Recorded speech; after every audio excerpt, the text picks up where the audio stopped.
Hola amigos, aquí estamos de nuevo. Hoy vamos a hacer el examen de Matemáticas 2 correspondiente a la convocatoria extraordinaria de julio del 2021 propuesto en las Islas Baleares para el acceso a la universidad. Comenzamos con el primer ejercicio, que es un ejercicio de álgebra, de matrices en concreto, que dice así: considera las matrices A y B, dos matrices 2 por 2, calcular los determinantes de A y de B. Bueno, vamos a ir haciendo los apartados a medida que me los van pidiendo. Está claro que el apartado A es un regalo. Determinante de A y determinante de B. El determinante de una matriz 2 por 2 sabemos que es el producto de los elementos de la diagonal principal menos el producto de los elementos de la diagonal secundaria. Así que 1 por 0 menos 2 por 1 menos 2.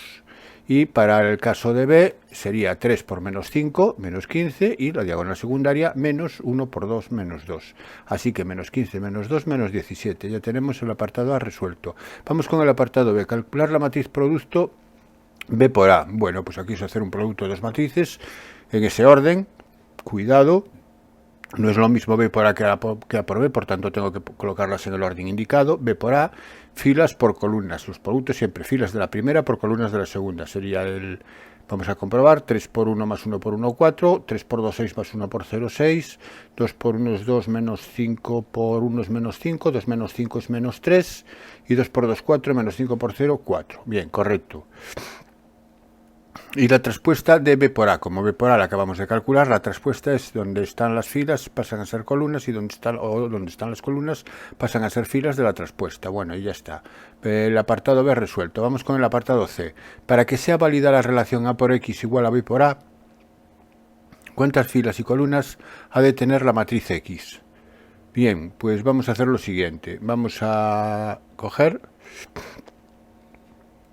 y escribimos la igualdad: A por X igual a B por A, y escribimos los órdenes correspondientes a dichas matrices. La matriz A es una matriz 2 por 2, la matriz X es la que tenemos que averiguar, le voy a llamar X por Y, X al número de filas e Y al número de columnas, y B por A, acabamos de calcularla anteriormente, era una matriz 2 por 2. Pues sabemos que cuando multiplicamos dos matrices, la matriz resultante tiene por orden, en este caso, el número de filas de la primera, que es 2, por el número de columnas de la segunda, que sí. Es decir, que este producto tiene por orden 2 por i. Entonces esto me quedaría que 2 por i es igual a 2 por 2. Si 2 por i es igual a 2 por 2, y es igual a 2, está claro. Y x, ¿por qué x es igual a 2? X es igual a 2 porque una condición, la condición necesaria y suficiente para que dos matrices puedan ser multiplicadas es que el número de columnas de la primera, que en este caso es 2, tiene que coincidir siempre con el número de filas de la segunda, que en este caso es x. Por lo tanto, x tiene que ser igual a 2. Así que la solución es que x tiene que ser una matriz con dos filas y dos columnas. Apartado D. Calcular la matriz X que satisfaga la relación A por X igual a B por A. Bueno, pues A por X es igual a B por A. Como la matriz A tiene determinante distinto de 0, que era menos 2, va a tener inversa. Es una matriz cuadrada con determinante distinto de 0, por lo tanto tiene inversa. Así que puedo multiplicar por la inversa de A la izquierda. Si multiplico aquí por la inversa de A, la A se cancela, es decir, a menos 1 por A me queda la identidad, que es el elemento neutro del producto de matrices, y me quedaría la X ya aquí despejada. Como yo he multiplicado por A menos 1 a la izquierda, también lo tengo que hacer en el segundo miembro, siempre por el mismo lado, por la izquierda. Así que X va a ser igual a menos 1 por B por A. Lo que he hecho ha sido multiplicar por A menos 1 ambos miembros por la izquierda. Bueno, y una vez que ya tengo que X es A menos 1 por B por A, voy a proceder para calcular el valor real, el valor matricial de X. Voy a calcular A menos 1. El primer paso ya lo tengo hecho, que es el cálculo del determinante, que era menos 2. El siguiente paso es la matriz adjunta de A. Aquí tengo la matriz adjunta de A, cogemos la matriz A y el adjunto del 1, eliminamos columna y fila y me queda el 0. El adjunto del 2, eliminamos columna y fila y me queda el 1 cambiado de signo, porque el 2 ocupa posición fila y columna que suman impar. Estoy calculando, repito, los adjuntos. Para este 1 es fila, columna y me queda 2 cambiado de signo, menos 2. Y para el 0, el adjunto del 0, que elimino columna y fila y me queda 1. Bien, esta sería la matriz adjunta. El siguiente paso es la traspuesta de la adjunta. La traspuesta de la adjunta es cambiar filas por columnas o columnas por filas. Bien, eso no tiene mayor explicación. Y por último, la inversa. La inversa es dividir la traspuesta de la adjunta, que es lo que acabamos de obtener, por el determinante. En este caso por menos 2, obteniendo como inversa Aquí si divido todo por menos 2, 0 entre menos 2, 0, menos 2 entre menos 2, 1, menos 1 entre menos 2, 1 medio, y 1 entre menos 2, menos 1 medio. Como x era la inversa por b por a, y b por a lo habíamos calculado en, en uno de los apartados anteriores, que era 4, 6 menos 3, 4, finalmente, entonces x es igual a menos 1, que es lo que acabo de calcular, por b por a, que es 4, 6 menos 3, 4. Haciendo este producto, como siempre, filas de la primera por columnas de la segunda, queda este resultado. Aquí ya no me paro en explicar de dónde sale, ya sabemos, tenemos que saber multiplicar matrices sobradamente. Bueno, pues este sería el primer ejercicio. Pasamos al segundo. Este es de un sistema de ecuaciones lineales. Me dice una empresa fabrica tres tipos de bombilla A, B y C. La bombilla tipo A tiene 10 puntos LED, la B tiene 20 puntos LED y la C tiene 50 puntos LED. El número de bombillas de 10 puntos LED fabricadas diariamente es lambda veces el número de bombillas de 50 puntos LED. A la empresa le interesa saber cuántas bombillas de cada tipo puede fabricar diariamente. Bueno, pues antes de acometer los dos apartados, vamos a escribir las condiciones del enunciado inicial de este párrafo.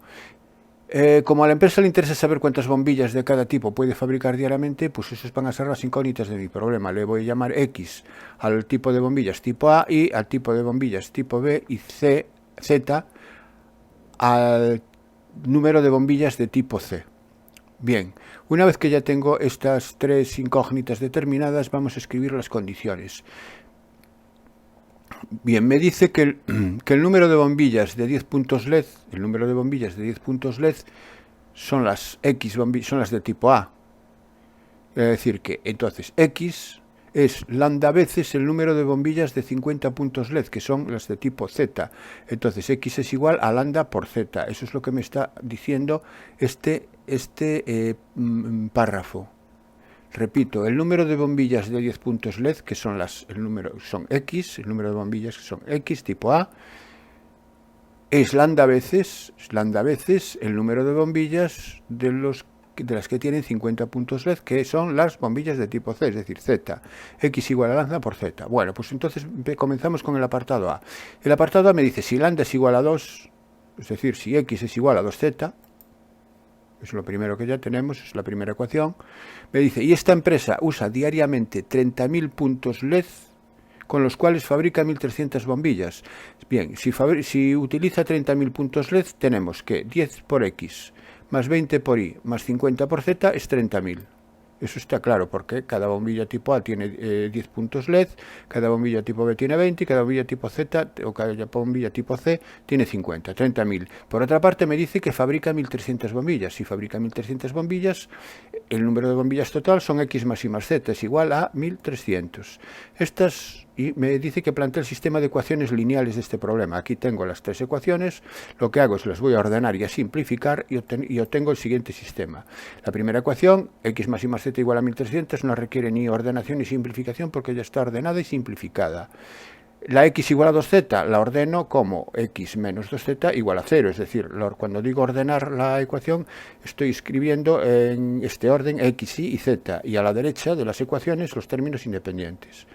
Y por último, la tercera está ordenada, pero no está simplificada, porque puedo dividir todo por 10 y me quedaría X más 2Y más 5Z igual a 3.000. Bueno, pues una vez que ya tengo el sistema de ecuaciones, me dice que clasifique este sistema y si es posible determinar cuántas bombillas de cada tipo se puede fabricar. Bueno, para clasificar este sistema voy a escribir la matriz principal del mismo, que es esta. Son la matriz de los coeficientes de las incógnitas. Obsérvese que es un sistema de ecuaciones de tres ecuaciones con tres incógnitas, es decir, y si el determinante de la matriz principal es distinto de 0, entonces estaríamos ante un sistema de Cramer, que un sistema de Cramer siempre es compatible determinado. Os recuerdo que un sistema de Cramer es aquel que tiene el mismo número de ecuaciones que de incógnitas, y su determinante es distinto de 0. Eso es la definición de un sistema de Cramer. Así que vamos a ver cuánto vale el determinante de A, y el determinante de A, si lo hacemos por la regla de Sarrus, normalmente, me da menos 1. Como es distinto de 0, estamos ante un sistema de Cramer que es compatible determinado, cuya solución se puede resolver por el método de Cramer, que recordar que el método de Cramer se obtenían las incógnitas, era el cociente entre, en el denominador, el determinante de la matriz principal, menos 1, aquí lo tenemos ya, y en el numerador es el determinante de la matriz principal, pero sustituyendo la columna correspondiente a la incógnita que estamos calculando, en este caso la primera columna, porque estamos calculando la incógnita x, sustituyéndolo, repito, por la columna de los términos independientes. Bien, y entonces esto es igual a, aquí hago el determinante del numerador. Aquí lo más cómodo, en vez de hacerlo por Sarrus, lo que hago es hacerlo por adjuntos de la segunda fila. Al hacerlo por adjuntos de la segunda fila es 2, porque cambia de signo, este adjunto en esta posición cambia de signo, por eso pongo el 2, no pongo el menos 2, por el determinante de 1300 por 2, que es 2600, menos 1 por 3000, que es 3000. Bueno, esto es hacer el determinante, lo podéis hacer como queráis, por la regla de Sarrus, o lo hacéis por adjuntos, como lo estoy haciendo yo. O incluso podéis sacar factor aquí a 100, que multiplica a 13 y a 30, y podéis sacar el 100 como factor fuera y hacer el determinante con números más sencillos. Bueno, es igual. Finalmente, y haciendo operaciones aquí, esto me va a dar 800. Con i hacemos lo mismo, la única diferencia es que ahora tenemos que sustituir la columna de los términos independientes en la segunda columna, porque estamos calculando la i. Y igualmente, desarrollándolo por Sarrus, queda 400 menos 500 entre menos 1, que es igual a 100. Y z, pues para hacerlo un poco, z sería sustituir la columna en los términos independientes de la tercera columna, pero casi lo hago ya por sustitución. Como x es menos 2z es igual a 0, z es igual a x partido por 2. Y como z es igual a x partido por 2 y x era 800, z es 400.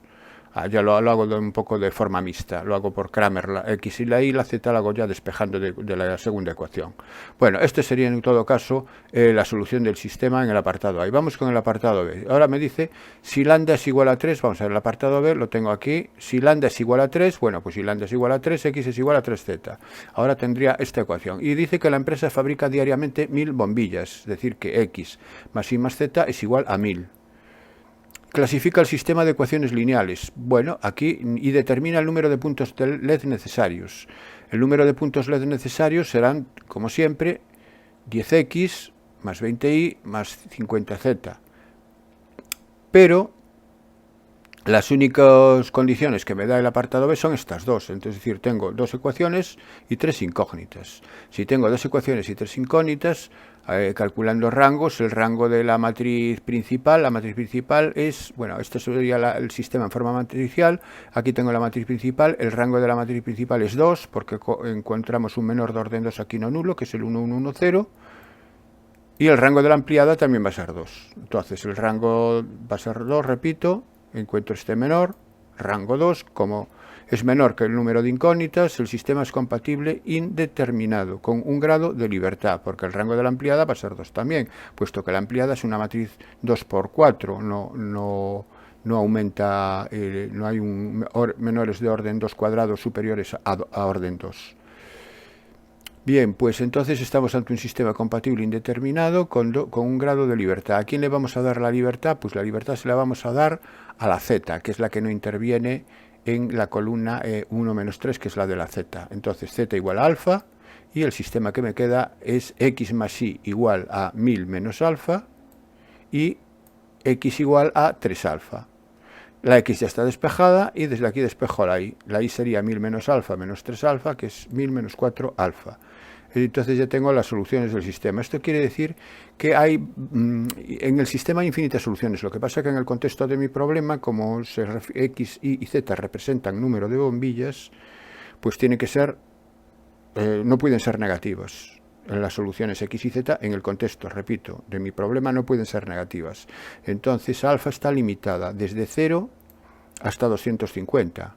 Porque fijaros que si paso de 250, 4 por un número superior a 250 ya es mayor que 1000 y me daría negativo, lo cual no puede ser. Así que hay 251 soluciones posibles para el número de bombillas. Y a partir de estas soluciones, ahora, ¿cuántos puntos LED son necesarios? Pues los puntos LED son 10x más 20y más 50z.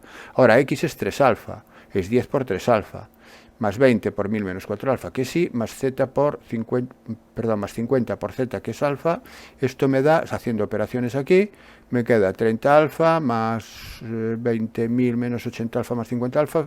Todo lo que tiene alfa se cancela, se anula, porque queda 30 más 50, 80 menos 80, 0, y me queda esto igual a 20.000 independientemente del valor de alfa. Entonces, la solución del apartado B es: ¿cuántas bombillas se pueden fabricar? Se pueden fabricar tantas como soluciones, como valores le dé alfa aquí desde 0 a 250, es decir, que hay 251 posibilidades para fabricar bombillas. Y, sin embargo, el número de puntos LED necesarios para todas esas soluciones siempre va a ser de 20.000. Bueno, pues entonces pasamos al siguiente ejercicio. Esto ya es de análisis, considera la función, me dan una función definida a trozos y me dicen que estudie la continuidad de la función en los puntos donde x es distinto de 0. Bueno, para estudiar la continuidad de una función en un punto, en particular, en este caso para los x distintos de 0, tiene que verificarse que la imagen coincide con el límite cuando x tiende a dicho punto. Así que voy a partir de un punto distinto de 0 y para demostrar que la función es continua en dicho punto, tengo que demostrar que f de x sub 0 coincide con el límite cuando x tiende a x sub 0. Ahora bien, ¿cuánto vale el límite cuando x tiende a x sub 0 de f de x? Pues vale el límite de, como x sub 0 es distinto de 0, es el límite del cociente e a x menos 1 partido por 2x, que al sustituir por x sub 0 me queda esta expresión. Y esta expresión siempre es un número real. Esta expresión, cuando x sub 0 es distinto de 0, siempre va a ser un número real, porque no se anula el denominador dentro de este cociente, que sería el problema, que se anulase el denominador. Como el denominador no se va a anular nunca, esto es un número real, y además esto coincide con f de x sub 0, porque la imagen del punto coincide con esta expresión en x igual a x sub 0, y además, repito, es un número real y por tanto existe. Así que el límite cuando x tiende a x sub 0 de f de x existe y además coincide con la imagen. Entonces la función es continua en dicho punto. Particular en todos los puntos, o en general, perdón, en todos los puntos distintos de 0. Eso sería el argumento para estudiar la continuidad en los puntos distintos de 0, no se me ocurre otra. Y vamos con el apartado B. El apartado B me dice que calcule la relación entre A y B para que la función sea continua en el punto x igual a 0. Entonces ahora ya tengo que estudiar la continuidad en un punto concreto, que es en el punto x igual a 0. La condición es la misma que comentamos anteriormente, pero ahora x sub 0 es 0. Entonces tengo que ver que la imagen coincide con el límite en el punto, es decir, que f de 0 tiene que ser igual al límite cuando x tiende a 0 de la función. Vamos a ver esta igualdad. Primero, ¿quién es f de 0? F de 0 es b. F de 0 es b. B es igual al límite cuando x tiende a 0 de f de x. ¿Y cuánto vale el límite cuando x tiende a 0 de f de x? Bueno, tanto tiende a 0 por la izquierda como por la derecha. X es distinto de 0, estamos hablando del límite de este cociente. Sería el límite cuando x tiende a 0 de dicho cociente. Si yo sustituyo x por 0 en este cociente, me queda e elevado a 0 menos 1 elevado a 0 es 1. 1 menos 1 es 0, 0 partido por 0. Me da una indeterminación del tipo 0 partido por 0 que sabemos resolver por la regla del L'Hopital. Entonces, este límite será igual al límite cuando x tiende a 0 de la derivada del numerador partido por la derivada del denominador, que tal y como me afirma la regla del L'Hopital.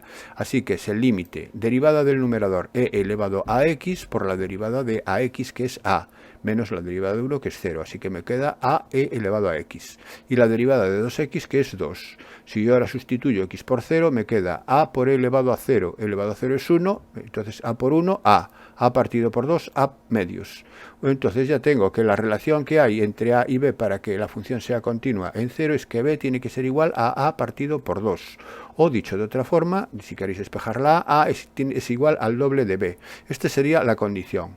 O bien ya lo dejáis así, pues dejáis b igual a partido por 2, ya estaría perfecto, o yo lo dejo de forma lineal para no trabajar con una fracción. Es una cuestión de gustos. Bueno, pues vamos con el apartado C. Si para a igual a 2 y b igual a 1 la función es derivable en x igual a 0, calcula la derivada en 0, calcula f' de 0. Bueno, como a es igual a 2 y b es igual a 1, a es el doble de b, en el caso a igual a 2 y b igual a 1. Y si a es el doble de b, está verificándose la condición para la que la función sea continua en 0. Por eso digo que si a es 2 y b es 1, f es continua en x igual a 0 sin necesidad de comprobarlo ahora previamente, porque ya está demostrado en el apartado anterior. Si es continua, ¿es derivable? Pues es lo que hay que ver. Me dice que aquí afirma que es derivable y a partir de ahí calcular la derivada en 0. Bueno, pues para calcular la derivada en 0 aplico la definición de derivada y aplico la siguiente definición. La derivada en un punto es el límite cuando x tiende a dicho punto de f de x menos f de 0 partido por x menos 0 menos el punto. Esta sería la definición de derivada. Sabéis que hay dos equivalentes. Una es la que de h tiende a 0, de f de x sería límite cuando h tiende a 0 de f de 0 más h menos f de 0 partido por h, eso es con h, que también la podéis utilizar, o utilizar la otra, la equivalente, que es esta. Yo voy a utilizar esta porque me es más cómoda. Bueno, entonces, es lo que me piden, f' de 0. Límite de f de x, pongo, sustituyo el valor, que f de x, aquí tengo esta expresión. ¿Por qué tomo esta y no tomo b? Porque x tiende a 0. Si x tiende a 0, x no es 0, x es distinto de 0. Por tanto, f de x es la expresión determinada por el cociente. Menos f de 0. F de 0 sí, f de 0 es b, que en este caso es 1, de ahí este 1, partido por x. Bien, haciendo operaciones aquí, antes de nada hago las operaciones correspondientes, es decir, hago esta suma y hago esta fracción de fracciones, digamos, y finalmente me queda esto. Esto ya no lo explico, esto lo sabéis hacer vosotros sin ningún problema. Y una vez que llego aquí, sustituyo x por 0 para llegar al límite y me queda 0 partido por 0. Fijaros, me queda elevado a 0, 1, 1 menos 1, 0, 0 menos 2 por 0, 0, y en el denominador 2 por 0 al cuadrado, 0. Aplicar L'Hopital y derivado del numerador e elevado a 2x por 2 menos 2. E elevado a 2x por 2 menos 2. Derivado del denominador, 4x. Sustituyo por x igual a 0. 2 por elevado a 0 es 1, 2 por 1 es 2, 2 menos 2, 0, 4 por 0, 0, vuelve a darme 0 partido por 0. Bueno, pues con paciencia, vuelvo a aplicar la regla del L'Hopital, vuelvo a derivar e elevado a 2x por 2 y por este 2 es 4 por e elevado a 2x y el denominador es 4. 4 se puede cancelar por simplificación y cuando x tiende a 0, esto me queda elevado a 0, que es 1. Ese sería el límite finalmente, así que ya está. Calcular f' de 0, pues aquí lo tenemos, f' de 0 es 1, la función es derivable porque existe la derivada en 0, que es un número real, que es 1, y su valor, ahí lo tenemos, es 1. Bueno, pues pasamos al siguiente ejercicio, que es de análisis también. Me dice que el número de individuos de una población en un determinado instante tiempo de t, expresado en millones de individuos, viene dado por la función p de t igual, bien, ahí tengo ese cociente que veis, donde la variable real t mayor o igual que 0 mide el número de años transcurridos desde el 1 de enero del año 2000, es decir que cuando t es igual a 0 estamos en el 1 de enero del año 2000. Apartado A, calcula la población que había el 1 de enero del año 2000, pues lo dicho, el 1 de enero del año 2000 t vale 0, así que lo que tengo que calcular es la imagen de 0 mediante la función p. P de 0, y P de 0 sustituir t por 0 quedaría 15 partido por 1 al cuadrado, ¿no? Al sustituir t por 0 queda 15. 15 es el valor en la función, pero recordar que la función, si yo quiero dar el número de individuos, es esto dado en millones, por lo tanto la solución son 15 millones de individuos. El 1 de enero del año 2000, la población es de 15 millones de individuos. Apartado B. Demuestra que prueba que el número de individuos de la población alcanza un mínimo. ¿Qué año se alcanza ese mínimo y cuántos individuos habrá el año del mínimo? Bueno, pues para que la población alcance un mínimo, la función que me determina la población, para que tenga un mínimo, su derivada tiene que ser 0 y vamos a hacer la derivada. Bueno, no lo he dicho, pero el dominio de esta función es todo R. Porque el denominador, miento. Es todo R menos el menos 1. Para t igual a menos 1 el denominador se anula. Lo que pasa es que en t igual a menos 1 t es tiempo, el tiempo es positivo, hay un dominio útil. El dominio útil es los mayores iguales que 0. El dominio útil de mi función es desde 0 hasta más infinito. Eso hay que tenerlo en cuenta luego a la hora de calcular, a la hora de hacer los cálculos que vienen a continuación. Repito, el dominio útil es desde 0 hasta más infinito, incluido el 0. Bien. Lo que decía, vamos a hacer la derivada porque vamos a estudiar dónde la función alcanza un mínimo. La derivada es un cociente, es la derivada del numerador, que es 2t por el denominador sin derivar, que es t más 1 al cuadrado, menos la derivada del denominador, que es 2 por t más 1, que es una potencia, por el numerador sin derivar, que es 15 más t al cuadrado, partido por el denominador al cuadrado. Ahora observar aquí que t más 1 es un factor en este sumando y también lo es en este sumando. Pues un t más 1 de aquí con un t más 1 de aquí y un t más 1 del denominador, los puedo simplificar, por tanto, y haciendo finalmente, quedándome en el denominador t más 1 al cubo, ¿no? Y en el numerador me quedaría 2 por t más 1 menos 2 por 15 más t cuadrado. Haciendo esas operaciones nos va a quedar esto, haciendo ese desarrollo nos va a quedar esto, que finalmente me va a dar 2t menos 30 partido por t más 1 al cubo. Es muy importante aquí la simplificación, porque si no me va a salir una ecuación de difícil compleja, de difícil solución a la hora de hacerlo, ¿eh? Entonces, antes de hacer nada, simplificar lo que os he dicho, el t más 1, que se le puede sacar factor común aquí y aquí, se va con un t más 1 de aquí abajo y me queda simplificado, hago la operación de la expresión simplificada y me queda finalmente esto.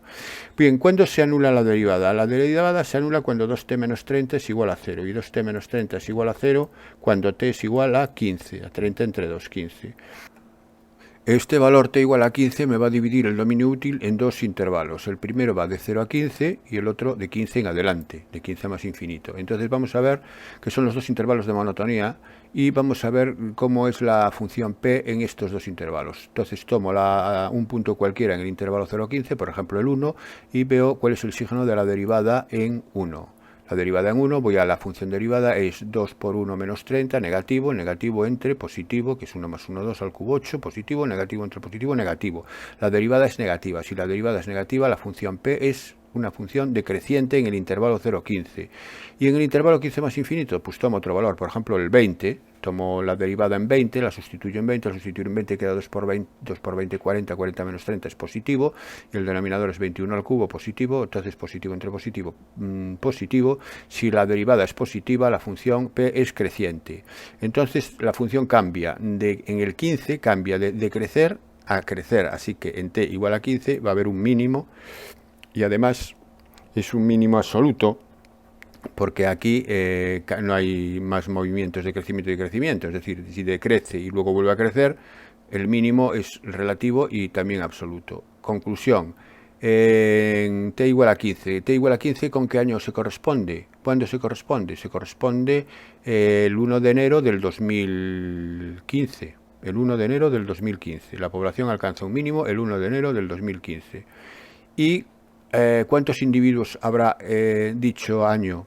Pues habrá tantos como p de 15, hay que sustituir el 15 en la t, pero en la función, en p de 15, y entonces p de 15 es 15 más 15 al cuadrado, partido por 15 más 1, 16 al cuadrado, y esto da 0,9375, pero como la función es lo que expresa son los habitantes en millones, esto lo multiplicamos por 1.000.000 para obtener el valor real, que son 937.500 individuos. Esa es la solución del apartado B. Y vamos con el apartado C. Calcule el tamaño de la población que habrá a largo plazo. A largo plazo quiere decir en el futuro, cuando ha transcurrido mucho tiempo, como queréis verlo. Entonces, en todo caso, es cuando t tiende a infinito, es un límite. Aquí esto consiste en calcular el límite cuando t tiende a infinito de la función. Y el límite cuando t tiende a infinito de la función, esto es un cociente de dos polinomios, donde el grado del numerador y el del denominador coinciden, porque en el desarrollo del denominador es t cuadrado más 2t más 1, los grados coinciden, y cuando los grados coinciden, el límite del cociente es el cociente entre los coeficientes de mayor grado. Aquí el coeficiente de mayor grado es 1, y en el denominador el coeficiente de mayor grado también es 1, por lo tanto el límite es 1. Repetimos lo de antes. ¿Cuál es la solución real? La solución real es 1.000.000. Es decir, que a largo plazo la población se estabiliza en 1.000.000 de habitantes o 1.000.000 de individuos. Pues bien, esto sería el ejercicio, creo que es el número 4 ya. Pasamos al siguiente. Esto ya comenzamos con la geometría. Dadas las rectas R y S, R en forma explícita, R en forma implícita o en forma cartesiana y S también, y calcular la ecuación vectorial de cada una de ambas rectas. Para calcular la ecuación vectorial necesito un punto y un vector director. Para ello lo que voy a hacer es pasar a ecuaciones paramétricas ambas rectas. Aquí es muy fácil de pasar a paramétricas porque está prácticamente despejado todo. Entonces para la recta R, para R, lo que le llamo X, le llamo alfa, por ejemplo, y ya tengo la Y y la Z despejadas en función de alfa. Me quedaría que y es 3 más alfa y z es igual a 2 más 2 alfa. Por tanto, las ecuaciones paramétricas de R serían x es igual a alfa, que es lo que le llamé alfa al parámetro, y es 3 más alfa y z es 2 más 2 alfa. Ya la tengo en forma paramétrica. Y aquí, ¿a quién le puedo llamar el parámetro? No le llaméis alfa, llamadle de otra manera, porque estamos utilizando, no podemos utilizar el mismo parámetro en dos rectas del mismo problema, porque esto puede dar lugar a muchas confusiones. Así que utilizar siempre, para cada recta, un parámetro distinto. Voy a llamarle beta, o lambda, o nu, como queráis. Yo aquí creo que le llamo beta. Aquí está claro que está la x y la y despejada, entonces es llamárselo a z. Lo más cómodo es llamárselo a z. Bueno, antes de nada, antes de pasar a paramétricas, ya escribo la vectorial de R. La vectorial de R es x y z igual al punto. El punto es lo que suma al alfa. Aquí sería 0, aquí 3 y aquí 2. El punto es el 0, 3, 2. El parámetro alfa por el vector director, que son los coeficientes de alfa, que es el 1, 1, 2. Esto ya lo tenemos que saber, ¿no? Cómo pasar de paramétricas a vectorial o de vectorial a paramétricas. Bien, entonces ya tenemos la ecuación vectorial de R. Vamos con la ecuación vectorial de S, lo que os decía. Le llamamos a z beta, por ejemplo, y la x es 3 más 2 beta, y la y es constante, es menos un medio. Como no depende de z, ahí no hay problema.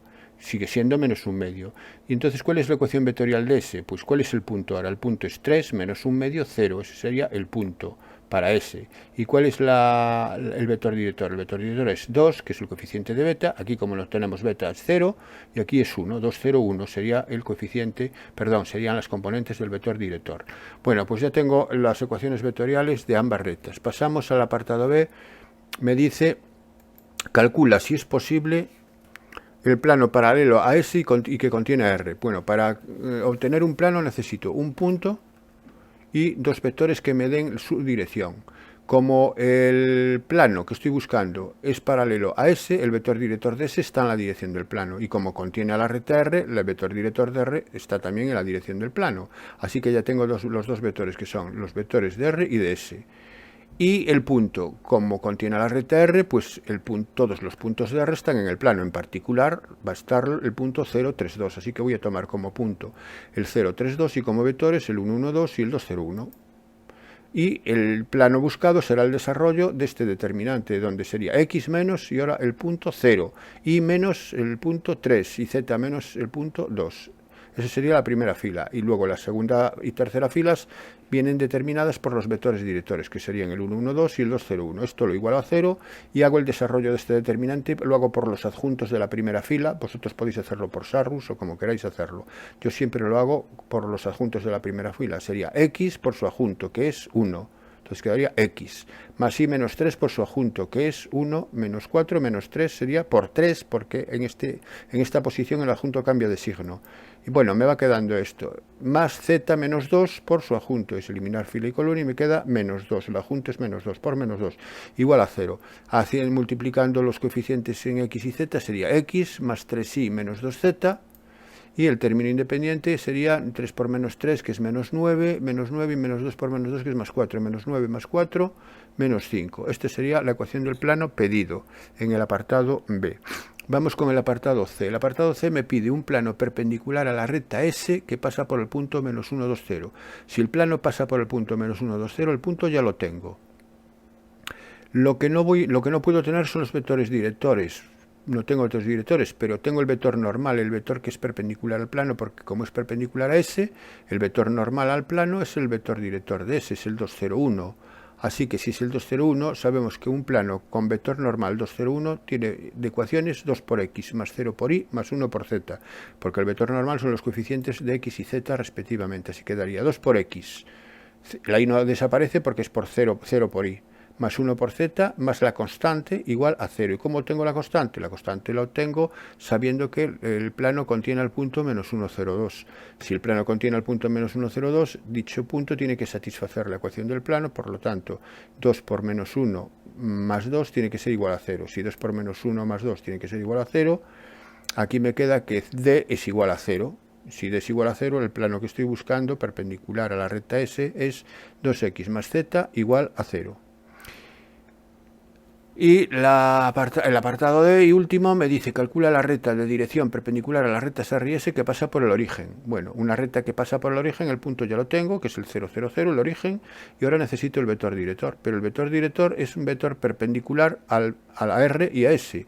Si es un vector perpendicular a R y S, tengo que buscar un vector perpendicular común a el vector director de R y el vector director de S. ¿Y cómo se obtiene un vector perpendicular común a dos vectores dados? Pues con el producto vectorial de dichos vectores. Es decir, tengo que calcular el producto vectorial de VR por VS. Esto me va a producir o me va a generar un vector perpendicular a ambos. Y sabemos cómo se multiplican vectorialmente dos vectores, ¿no? Aquí ponemos los vectores del sistema de referencia ortonormal, IJK, y aquí las componentes de VR, que es 1, 1, 2, aquí lo teníamos, y el vector director de S, que es el 2, 0, 1, que lo teníamos del apartado A calculados.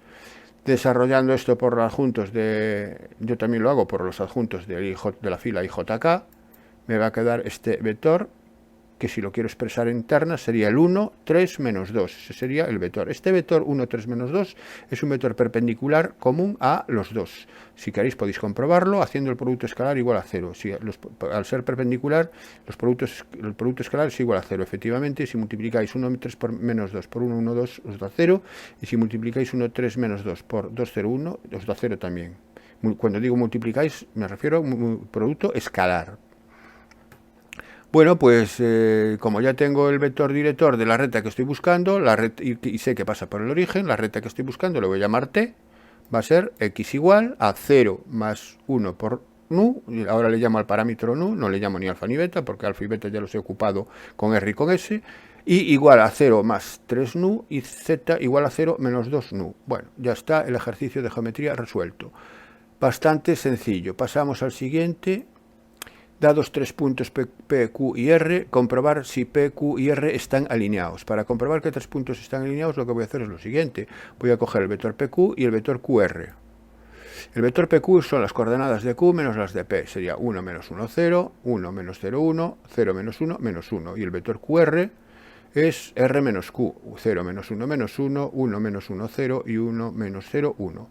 Si P, Q y R estuviesen alineados, imaginároslo, aquí no está hecho un dibujo, imaginaros tres puntos alineados, P, Q y R, y dibujar el vector PQ y el vector QR. Es obvio que esos dos vectores tienen la misma dirección. Si esos dos vectores tienen la misma dirección, el rango formado por ellos tiene que ser 1. Es decir, los vectores tienen que ser dependientes. Entonces el rango formado por los dos tiene que ser 1, porque si el rango fuese 2 serían independientes, y si son independientes tienen distinta dirección, y si tienen distinta dirección no pueden estar alineados.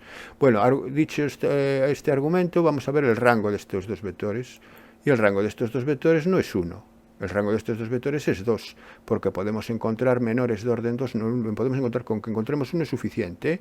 Encontramos un menor de orden 2 no nulo, sí, por ejemplo el 0 menos 1, 1, 0. Este es un menor de orden 2 no nulo, porque el determinante es 1, es distinto de 0, así que el rango es 2.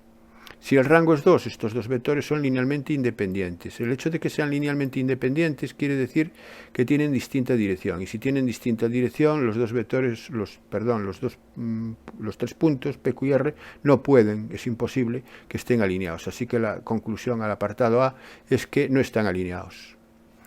Apartado B. Calcula la ecuación vectorial del plano que determinan P, Q y R. Si estuviesen alineados no determinarían ningún plano, pues determinarían una recta como mucho, pero no pueden determinar.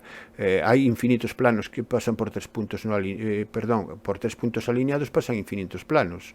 Así que para determinar un plano no pueden estar alineados, y en este caso quedamos que no lo están. Así que en el apartado B lo que vamos a coger es PQ y QR, ya tenemos los vectores que me pueden dirigir. Como no están alineados estos dos vectores y son independientes, ya me dirigen el plano. ¿Y qué punto tomo? El que queráis, P, Q o R, el que os dé la gana. Yo voy a tomar P por tomar 1. Entonces es el desarrollo, el plano que estoy buscando es el desarrollo, bueno, no es el desarrollo del determinante porque me pide la ecuación vectorial. Entonces es X y Z igual al punto, repito, tomo el punto P, aquí podéis poner cualquiera de los tres, más alfa por un vector, que es el 0, 1, menos 1, más beta por otro vector, que es el menos 1, 0, 1. Esto sería la ecuación vectorial del plano. Si me pidiesen la ecuación cartesiana, pues sería el desarrollo del determinante x menos 1 y z menos 1, y las otras dos filas, 0, 1, menos 1 y menos 1, 0, 1, igualado a 0, etcétera. Bueno, eso ya sabemos cómo se hace, pero la ecuación vectorial es esta. Apartado C. Calcular el área del triángulo que tiene por vértices P, Q y R. Bueno, esto es la interpretación geométrica del producto vectorial. Sabemos que el área de un triángulo determinado por dos vectores es un medio del módulo del producto vectorial. Aquí lo tengo. ¿Y qué dos vectores me determinan el triángulo? Pues los que he calculado antes. Los yo aprovecho PQ y QR. PQ y QR me determinan un triángulo cuya área va a ser esta expresión. Entonces vamos a calcular el producto vectorial. Y el producto vectorial es el determinante de esta matriz. Me queda, al hacer este determinante, me queda i más j más k, y el módulo del vector i más j más k, que es el vector 1, 1, 1, es la raíz cuadrada de 1 al cuadrado más 1 al cuadrado más 1 al cuadrado, que es decir, la raíz de 3. Esto me queda un medio raíz de 3, o lo que es lo mismo, raíz de 3 partido por 2 unidades cuadradas de superficie, porque esto representa el área de dicho triángulo. Y por último, calcular de forma razonada la condición que ha de cumplir A, B y C para que los puntos P, Q, R y S pertenezcan a un mismo plano. Bueno, esto también es un regalo de pregunta. Para que pertenezcan los cuatro a un mismo plano, lo que hago es considerar el plano que pasa por P, Q y R, que es lo que he hecho en el apartado B. Lo tengo en el apartado B, y ahora sí que aquí sí voy a tener que calcular la ecuación cartesiana para ver cuál es la condición que tiene que cumplir A, B y C. Así que lo que os decía antes, paso a cartesianas este plano, haciendo x menos 1 y menos 0, z menos 1, y los vectores 0, 1, menos 1, menos 1, 0, 1, igual a 0. Al hacer el desarrollo de este determinante por la primera fila, me va a quedar esta expresión, y que simplificado ya, quitando paréntesis, me va a quedar esta ecuación. X más y más z menos 2 igual a 0 es la ecuación cartesiana o general del plano que pasa por P, Q y R. Si S tiene que estar en el mismo plano que contiene a P, Q y R, S está en el plano X más y más z menos 2 igual a 0, y por tanto sus coordenadas, las coordenadas de S, que son A, B y C, tienen que satisfacer esa ecuación. Así que la condición es que A más B más C menos 2 igual a 0. Si A más B más C menos 2 es igual a 0, bueno, ya tengo la condición que han de cumplir, pero si la quiero expresar de otra manera más elegante, a lo mejor, pues sería decir que A más B más C igual a 2. Entonces, dicho de otra manera, ¿qué condición ha de cumplir A, B y C para que los puntos pertenezcan al mismo plano? Pues que su suma sea 2. Si su suma es 2, S está en el plano que contiene a P, Q y R, y por tanto están los cuatro en el mismo plano. Bien, pasamos a la siguiente pregunta, creo que es la penúltima. Ya de estadística, entramos en el terreno de la estadística. En una urna hay 12 bolas rojas, 8 bolas blancas y 5 bolas azules. Se realiza el experimento aleatorio consistente en extraer 2 bolas consecutivamente y sin devolución a la urna. Calcular la probabilidad de los siguientes sucesos. Bueno, si se realiza un experimento consistente en extraer 2 bolas, voy a hacer un árbol donde las ramas representan las extracciones. Empezamos con la primera extracción. Hago la primera extracción, y la primera extracción me puede generar 3 posibles sucesos, que son que se arroja, 3 sucesos elementales, que son que la bola sea roja, que la bola sea blanca o que la bola sea azul. ¿Con qué probabilidades? Pues la probabilidad de que sea roja sería 12 casos favorables, que son 12 rojas, entre casos posibles, que son en total, el número de bolas son 25, hay 12 más 8 más 5, 25. Por tanto, la probabilidad de que la bola sea roja, que en la primera extracción sea roja, es 12 partido por 25. La probabilidad de que la bola sea blanca en la primera extracción es 8 partido por 25, y de que sea azul es 5 partido por 25. Ahora hago una segunda extracción, sin devolver la primera. Me dice que es sin devolución a la urna. Entonces, al hacer una segunda extracción, ¿qué puede ocurrir? También puede ocurrir que sea roja, blanca o azul. Tanto sea roja la primera, como sea blanca la primera, como sea azul. Bien, esta sería la situación. Ahora bien, ¿cuál es la probabilidad de que sea roja si la primera ha sido roja? Ahora, en vez de tener 12 bolas rojas, tengo 11. Y en vez de tener 25 bolas en total, tengo 24. Por lo tanto, aquí sería 11 partido por 24. Bolas blancas sigo teniendo las mismas, sigo teniendo 8. Sería 8 partido por 24, y bolas azules sigue teniendo 5 partido por 24. ¿Qué ocurre en este caso? En este caso, ¿cuántas rojas tengo si la primera ha salido blanca? Pues sigo teniendo 12. Aquí sería, pero tengo 24 bolas en la segunda extracción. Sería 12 partido por 24. Aquí sería 7 partido por 24. ¿Por qué 7? Porque la primera ha sido blanca y no la vuelvo a devolver. Por tanto, como tenía 8 blancas al principio, ahora en la segunda excepción voy a tener 7. Y aquí sigo teniendo las mismas azules, 5 partido por 24. Y aquí ocurre lo mismo, mantengo las rojas y las blancas, lo único que disminuye son las azules porque he quitado un azul en la primera extracción. Es decir, sería 12 partido por 24, sería 8 partido por 24 y aquí sería 4 partido por 24. Bien, para que no me haya equivocado, podéis comprobar que la suma de todas las ramas que convergen en un punto está en 1. Si sumáis aquí 11 más 18 más 5 da 24, entre 24 1, 12 más 7 más 5 24 y 12 más 8 más 4 24. Bueno, pues una vez que ya tengo el árbol, ahora calculamos las probabilidades pedidas. Apartado A, que las dos sean rojas, es decir, que la primera sea roja y la segunda sea roja. Voy a expresarlo con este tipo de notación. RR indica primera roja y segunda roja. Bueno, pues que la primera sea roja y la segunda sea roja solamente es este caso. Es el caso primera roja y segunda roja, que es 12 25 avos por 11 24 avos. Y 12 25 avos por 11 24 avos, el resultado final es 0,22. Entonces, eso es muy sencillo. Apartado B, las dos bolas son del mismo color. Si las dos bolas son del mismo color, tengo tres posibilidades, que son que las dos sean rojas, o las dos sean blancas, o las dos sean azules. Entonces es la probabilidad de roja-roja, unión blanca-blanca, unión azul-azul. Y esto es, como son sucesos incompatibles entre sí, es la suma de las probabilidades de cada uno de ellos. Es la probabilidad de roja-roja más la probabilidad de blanca-blanca más la probabilidad de azul-azul. La probabilidad de roja-roja ya la calculamos aquí, más la de blanca-blanca, que es 8,25 avos por 7,24, que es esta, más la de azul-azul, que es 5,25 por 4,24. Y bueno, aquí ya haciendo la operación os va a dar 0,346. Vamos con el apartado C. Al menos una bola es roja. Al menos una es roja. Esto lo vamos a hacer por el suceso contrario. ¿Cuál es el contrario de que al menos una bola sea roja? Es que ninguna de ellas sea roja. Entonces, la probabilidad de que al menos una sea roja es 1 menos la probabilidad de su contrario. Y la probabilidad de su contrario es o que las dos sean blancas, o que las dos sean azules, o que sea la primera blanca y la segunda azul, o que sea la primera azul y la segunda blanca. Son todos los casos en los que no hay ninguna roja, que sería el suceso contrario a que al menos una bola sea roja. Y la probabilidad de estas probabilidades las vamos viendo en el árbol y las vamos sumando. Y quedaría 1 menos, hacemos las probabilidades y queda, bueno, finalmente el valor es 0,74. Y por último, que ninguna de las dos bolas sea roja. Que ninguna de las dos sea roja, ¿cuál es el suceso contrario de que ninguna de las dos sea roja? Pues es el suceso contrario de que las dos. El suceso contrario es que las dos sean rojas, ¿no? Ninguna de las dos bolas sean rojas. Entonces, la probabilidad de que ninguna de las dos sean rojas es que al menos una sea roja. Y la probabilidad de que al menos una sea roja era 0,74. Entonces queda 1 menos 0,74, que es 0,26. Creo que dije mal. Dije que el suceso contrario de que ninguna de las dos bolas sea roja es que las dos sean rojas. No.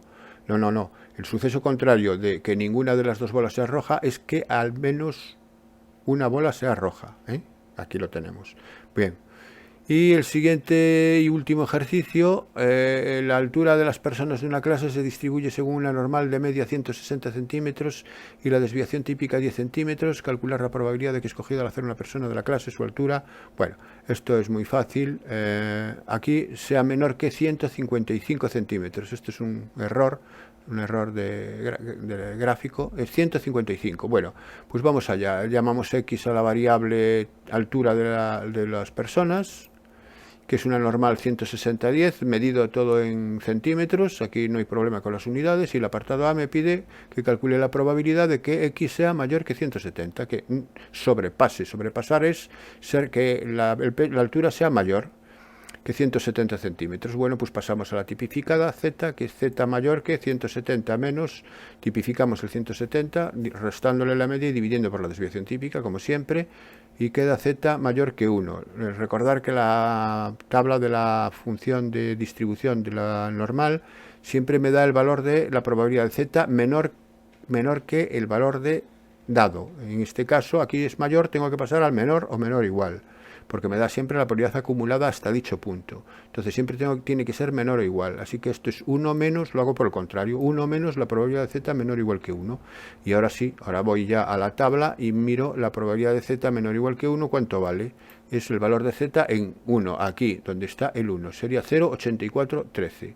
Ese sería el valor correspondiente a z menor que 1. Así que el resultado total sería 1 menos 0,8413, que me da 0,1587. Esa es la probabilidad del apartado A. Vamos con el apartado B. Que la probabilidad de x menor que 155. Menor que 155, pues pasamos a z menor 155 menos 160 entre 10, que queda z menor que menos 0,5. Aunque aquí ya tengo el menor, el problema es que aquí es negativo. Y en la tabla me da los valores de z menor que valores positivos. Así que ¿cómo paso del negativo al positivo? Pues siempre con 1 menos. 1 menos la probabilidad de z menor que el positivo correspondiente. Es decir, cuando es negativo se pone 1 menos la probabilidad de z menor que el positivo. Esto se conserva, menor. Aquí lo hice por el suceso contrario, no tiene nada que ver. Y aquí por ser negativo. Son dos casos distintos. Vamos al caso z menor que 0,5, pues el caso z menor que 0,5, el 0,5 lo tengo aquí, 0,5 es 0,6915. Ese sería el valor, 0,6915, 1 menos 0,6915, que me da 0,3085. Bien, y por último, que esté comprendido entre 155 y 170, el valor de x. Bueno, pues hay que tipificar los valores 155 y 170, manteniendo las desigualdades que tengo aquí, y la x convirtiéndola en z, que es la normal tipificada. Calculo sus cocientes y me da menos 0,5 y 1. Cuando tengo la probabilidad de z comprendido entre dos valores, siempre es la probabilidad de z menor que el valor mayor, en este caso menor que 1, menos la probabilidad de z menor que, en este caso, menos 0,5. Es decir, que lo que ocurre es que la probabilidad de z menor que 1 es 0,8413, que ya lo vimos antes, menos la probabilidad de z menor que menos 0,5, que es 1 menos 0,5, que es la probabilidad de z menor que 0,5, ya lo calculamos, por eso es que ya lo tengo calculado aquí, que era de antes, 0,3085, es la probabilidad de z menor que 1, que era 0,8413, menos la probabilidad de z menor que menos 0,5. La probabilidad de z menor que menos 0,5 era 0,3085. Hacemos esta diferencia y ya tengo el resultado pedido. Bueno, pues esto es todo, espero que os haya servido de ayuda y, como siempre, os espero en el próximo vídeo.